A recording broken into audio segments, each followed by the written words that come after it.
ವಿವಿಧ ಬೇಡಿಕೆಗಳ ಈಡೇರಿಕೆಗೆ ಆಗ್ರಹಿಸಿ ಪ್ರತಿಭಟನೆ ನಡೆಸುತ್ತಿರುವ ಪೌರ ಕಾರ್ಮಿಕರ ಮತ್ತು ನೌಕರರ ಮುಷ್ಕರಕ್ಕೆ ಮಾಜಿ ಸಚಿವ ಕೆಎಸ್ ಈಶ್ವರಪ್ಪ ಬೆಂಬಲ ಸೂಚಿಸಿದ್ದಾರೆ. ಶಿವಮೊಗ್ಗ ಮಹಾನಗರ ಪಾಲಿಕೆ ಆವರಣದಲ್ಲಿ ನಡೆದಿದ್ದ ಮುಷ್ಕರ ಸ್ಥಳಕ್ಕೆ ಕೆಎಸ್ ಈಶ್ವರಪ್ಪ ಭೇಟಿ ನೀಡಿ ಬೆಂಬಲ ಸೂಚಿಸಿದ್ದಾರೆ. ಪೌರ ಕಾರ್ಮಿಕರ ಬೇಡಿಕೆಗಳನ್ನು ಈಡೇರಿಸುವಂತೆ ರಾಜ್ಯ ಸರ್ಕಾರಕ್ಕೆ ಆಗ್ರಹಿಸಿದ್ರು. ಮುಷ್ಕರ ನಿರತ ಸ್ಥಳದಲ್ಲಿಯೇ ಪೌರಾಡಳಿತ ಸಚಿವ ಭೈರತಿ ಸುರೇಶ್ಗೆ ಮೊಬೈಲ್ ಕರೆ ಮಾಡಿದ ಈಶ್ವರಪ್ಪ ಮಾಹಿತಿ ತಿಳಿಸಿದ್ರು. ಈಶ್ವರಪ್ಪ ಮನವಿಗೆ ಸ್ಪಂದಿಸಿದ ಸಚಿವರು ಪ್ರಸ್ತುತ ದೆಹಲಿ ಪ್ರವಾಸದಲ್ಲಿದ್ದು ಇಲಾಖೆ ಕಾರ್ಯದರ್ಶಿಗೆ ನೌಕರರ ಸಮಸ್ಯೆ ಆಲಿಸುವಂತೆ ಸೂಚನೆ ನೀಡಲು ಆಗ್ರಹಿಸಿದ್ರು.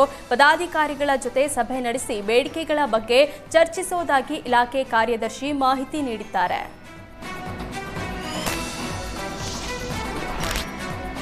ಚಿತ್ರದುರ್ಗದ ಮುರುಘಾಶ್ರೀ ವಿರುದ್ಧ ಪೋಕ್ಸೋ ಪ್ರಕರಣ ಸಂಬಂಧ ಇಂದು ಚಿತ್ರದುರ್ಗ 2ನೇ ಅಪರ ಜಿಲ್ಲಾ ಹಾಗೂ ಸತ್ರ ನ್ಯಾಯಾಲಯದಲ್ಲಿ ಶಿವಮೂರ್ತಿ ಸ್ವಾಮಿ ವಿಚಾರಣೆಗೆ ಹಾಜರಾಗಿದ್ದರು. ಐಪಿಸಿ 313 ಕಲಂ ಅಡಿ ಪ್ರಕರಣದ ಎ1 ಶಿವಮೂರ್ತಿ ಸ್ವಾಮಿ ಹೇಳಿಕೆ ದಾಖಲಿಸಿಕೊಳ್ಳಲಾಯಿತು. ಪೋಕ್ಸೋ ಕೇಸ್ನಲ್ಲಿ 2 ಭಾಗ ಚಾರ್ಜ್ ಶೀಟ್ ಹಿನ್ನೆಲೆ ಇಂದು 182/22 ಚಾರ್ಜ್ ಶೀಟ್ ಸಂಬಂಧಿಸಿದಂತೆ ಹೇಳಿಕೆ ದಾಖಲು ಮಾಡಿಕೊಳ್ಳಲಾಯಿತು.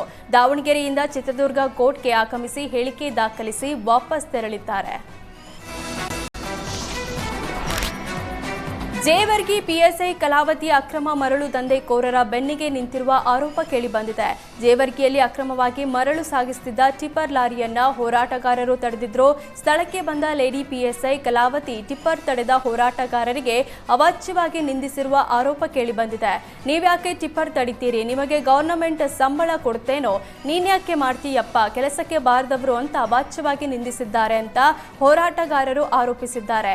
ನಿಂದಿಸಿದ್ದನ್ನ ಪ್ರಶ್ನೆ ಮಾಡಿದಾಗ ಇದು ನಮ್ಮ ಸಿಬ್ಬಂದಿಗೆ ಬೈದಿರೋದು ಅಂತ ಪಿಎಸ್ಐ ಕಲಾವತಿ ಮಾತು ತಿರುಚಿದ್ದಾರೆ. ಅಲ್ಲದೆ ಅಕ್ರಮ ಮರಳು ಸಾಗಾಣಿಕೆಯ ಬಗ್ಗೆ ಮಾಹಿತಿ ಕೊಟ್ಟವರಿಗೆ ಠಾಣೆಗೆ ಬಾ ನೋಡ್ಕೊಂತೀನಿ ಅಂತ ಆವಾಜ್ ಹಾಕಿದ್ದಾರಂತೆ. ಜೇವರ್ಗಿಯ ಲೇಡಿ ಪಿಎಸ್ಐ ಹೋರಾಟಗಾರರ ವಿರುದ್ಧ ಅವಾಚ್ಯವಾಗಿ ನಿಂದಿಸಿ ಬೆದರಿಕೆ ಹಾಕಿರುವ ವಿಡಿಯೋ ಆಡಿಯೋ ವೈರಲ್ ಆಗಿದೆ.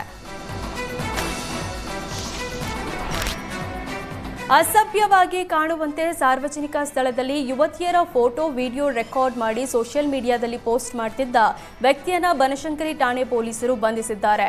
ಬೆಂಗಳೂರಿನ ಕೆಆರ್ಪುರಂ ನಿವಾಸಿ ಗುರುದೀಪ್ ಸಿಂಗ್ ಬಂಧಿತ ಕಾಮುಕ ಅಸಭ್ಯವಾಗಿ ಕಾಣುವಂತೆ ಯುವತಿಯರ ಫೋಟೋ ಮತ್ತು ವಿಡಿಯೋ ಮಾಡಿ ಇನ್ಸ್ಟಾಗ್ರಾಂ ಖಾತೆಯಲ್ಲಿ ಪೋಸ್ಟ್ ಮಾಡುತ್ತಿದ್ದ.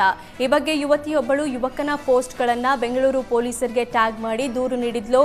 ಯುವತಿ ದೂರಿನ ಮೇರೆಗೆ ಸುಮೋಟೋ ಕೇಸ್ ದಾಖಲಿಸಿಕೊಂಡ ಬನಶಂಕರಿ ಪೊಲೀಸರು ಆರೋಪಿಯನ್ನ ಬಂಧಿಸಿದ್ದಾರೆ.